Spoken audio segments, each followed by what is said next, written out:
Now, the final issue I want to provide an update on is the COVID certification scheme. Further details of the scheme will be published later this week. However, I'll provide some further information now. Everyone under 18 will be exempt from the requirement to provide proof of vaccination. So too will those taking part in vaccine trials. It is a small number of individuals who can't be vaccinated for medical reasons, and those who either work at or perform in a venue subject to certification. The scheme will come into force at 5 a.m. on Friday, 1st October, and it will apply, as previously indicated, to nightclubs and similar venues, to live indoor unseated events of more than 500 people, to live outdoor unseated events of more than 4,000 people, and to any event of more than 10,000 people. We have been working in recent days to finalise the definition of nightclub and similar settings.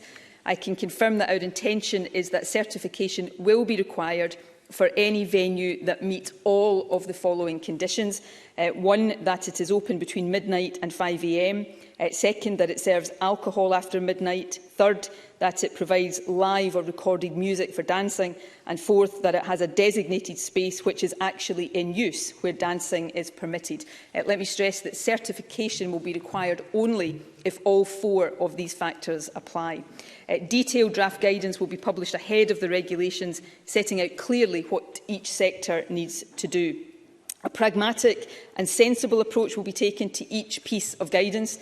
In legal terms, venues will be required to take all reasonable measures to implement the scheme. In plain terms, that boils down to using common sense. So, for example, a venue that has a dance floor operating after midnight and meets the other criteria that I have just outlined will have to operate the certification scheme. However, they won't need to check people coming in for a pub lunch 12 hours earlier. That clearly wouldn't be reasonable. But by the evening, it would be reasonable to check customers as they arrive. That's what we mean by common sense. A pragmatic approach will be encouraged so that businesses can make sensible judgments. In terms of other practicalities, the NHS COVID status app will be available for download from 30th September. The app will provide a digital record of a user's vaccination status, including a QR code for each vaccination a person has received. Each of us can already request a paper copy of our vaccination record with specific features to prevent it being forged. That paper copy also provides a QR code, so anyone who does not want to use the app will be able to obtain and use a paper copy.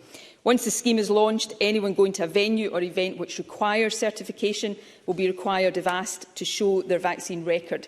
Venue staff will either scan or visually check a QR code, and the NHS Scotland COVID Check app that venues can use is already available for download.